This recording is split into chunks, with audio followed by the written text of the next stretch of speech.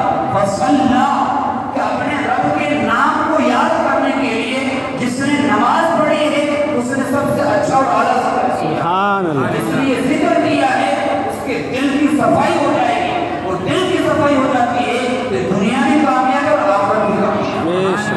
نماز اللہ کے ذکر کا سب سے بیسٹ طریقہ ہے. اگر آپ نماز کے اذکار کے اندر غور و فکر کر لیں کہ ہم نماز میں کیا پڑھتے ہیں, جب ہم کھڑے ہوتے ہیں اور سب سے پہلے اعلان کرتے ہیں اللہ اکبر, اللہ سب سے بڑا ہے. یہ اعلان کیا ہے, سب سے پہلے کہا اللہ سب سے بڑا ہے, اور اس کے بعد اللہ کے ذکر کا آغاز ہوتا ہے. تسبیحات اور ثنا پڑھتے ہیں, اپنے رب کی تعریف کرتے ہیں, حمد کرتے ہیں. پھر سورہ فاتحہ کے ایک ایک لفظ میں دیکھو اللہ کا کیسا ذکر ہو رہا ہے. جھکتے بیٹھتے بندہ یہی کہتا ہے اللہ سب سے بڑا ہے. اور جب سجدے میں جاتا ہے اپنے جسم کے سب سے اعلیٰ جگہ کو زمین پر رکھ دیتا ہے, اور پھر بندہ اعلان کرتا ہے سبحان ربی الاعلیٰ, پاک ہے میرا رب جو سب سے بلند و بالا ہے. بے شک سبحان, کی پیشانی کو زمین پر رکھ دیا اور اعلان یہ کر رہا ہے پاک ہے میرا رب, یعنی ہر عیب سے پاک ہے اور اسی کی ذات